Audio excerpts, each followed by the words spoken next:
Hey guys, and welcome back to a brand new video here on the channel. So today we're going to be talking about something that I did mention in the gameplay trailer of the Ashes of Ariandel video, which we did a bit of a breakdown on. But yeah, so I mentioned in that video that Miyazaki did a little interview over in Japan, and anyway, it's been translated into English over here on Reddit.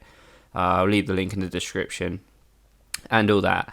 But I think we should talk about this a bit because he did mention a few things that have nothing to do with the gameplay trailer, things that wasn't shown in the trailer. So I think it's worth talking about this a bit. So I'm not going to read the whole interview or anything like that, but I'm going to point out some of the more important things Miyazaki did mention in it.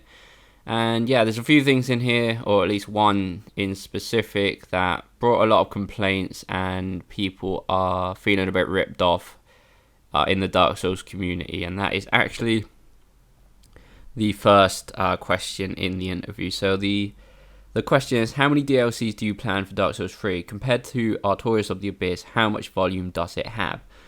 So Miyazaki then went on to answer, there will be 2 DLCs, this one and another one early 2017. If you combine both DLC 1 and DLC 2, the size would be approximately Artorias of the Abyss, or alternatively similar size to DLC of a Souls series, or perhaps a little bigger. So obviously, I did actually mention this in the breakdown of the trailer, that it's kind of weird. I mean, I wouldn't say I feel ripped off, but it does feel weird that if you join the 2 DLCs up, it will be approximately the length of Artorias of the Abyss, because in my opinion, Artorias of the Abyss wasn't short, but it wasn't as long as something like the Bloodborne DLC, which was about the right length. I think it was probably a bit longer than what I would expect from a DLC. But Artorias of the Abyss wasn't extremely long. I mean, it was a decent length for the DLC, but then again, I can't remember what we paid back then, but I don't think it was $30. What people are going to be paying for DLC 1 and DLC 2 combined, which if you haven't got a Season Pass, I believe it's $15 each one. And even with the Season Pass, it's $25 for both of them. And if I'm not mistaken, we didn't pay that for the Artorias of the Abyss DLC back in the day.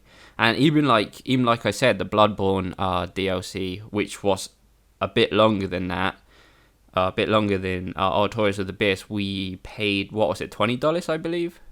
I think it was $20. I could be wrong, but I don't think I'm wrong. And yeah, I don't think, or maybe when it says it was going to be the same length of Artorias of the Abyss, or perhaps a little bigger. Hopefully that a little bigger means about the same length of the Bloodborne DLC, because in my opinion, the Bloodborne DLC was quite a bit longer than Artorias of the Abyss, because there's so much more to do, in my opinion anyway. But then again, even if it was the length of the Bloodborne DLC, you'd still be paying about $10 more if you haven't got the Season Pass. And even if you do have the Season Pass, you're still going to be paying $5 more. And that's if it is as long as the Bloodborne DLC and not Artorias of the Abyss, which isn't a huge difference, but it's still a bit of a difference, especially a lot of people are complaining because they are going to be paying more for less content. In my opinion, I don't really care. We haven't played it yet.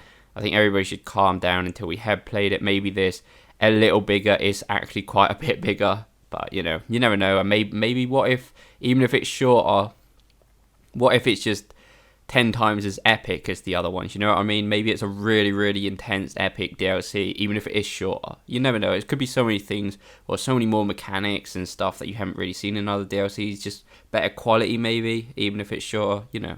So I think we should just hold on and see what it's all about. And yeah, but I understand why people would be feeling ripped off at this point, even though we haven't seen the DLC yet. So yeah, that's the main thing I really want to talk about in this interview. People are complaining a lot, especially on the Reddit page. But yeah, other things that we should talk about the interview. They did say that both these DLCs will be highly focused on lore to kind of finish the game off, finish the series off, since they're going to take a break from the from the Dark Souls IP. So yeah, for all those lore hunters out there, this will interest you a lot. And like I said back in the other thing about the price and feel ripped off, you know, maybe they have really gone out of their way and made it a really epic story-based lore DLC that just makes it better than the rest of it, even if it is shorter. You know, you're just gonna have to find out. Yeah, so also they said that DLC 1 and DLC 2 are directly linked storyline wise, so they continue each other.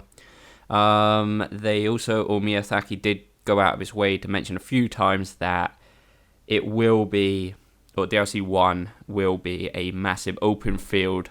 And yeah, they wanted to give it a completely different feel from the vanilla game, which is all like a bit linear. And yeah, so it's a bit more exploration and freedom in this DLC 1.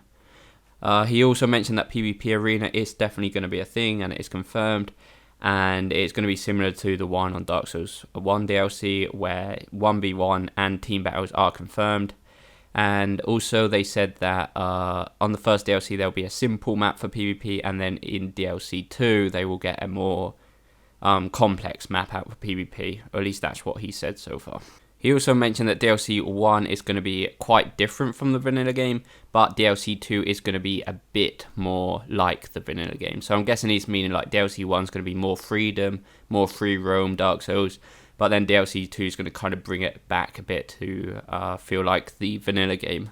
The last thing he did say that even though they are going to work on a new IP, that they want to bring back a lot of stuff they've learned in the development of the Souls series. So, you know, whatever they learnt from developing the Dark Souls series, they want to use that in their new IP. So, you know, we're just going to have to find out, I guess. And yeah, guys, that's pretty much it. I mean, it wasn't a long interview or anything like that. Like I said, I'm going to leave the original Japanese one in the description and the translated one on Reddit also here in the description. Let me know what you guys think. Do you feel ripped off? Do you think it's fair and we should maybe hang around and see what's happening in the DLCs and play it for ourselves? And yeah, guys, if this was interesting, please go like and subscribe. Remember, you can follow me on Twitter. You can support the channel more directly on Patreon, which is much appreciated. And we'll see you next time, guys.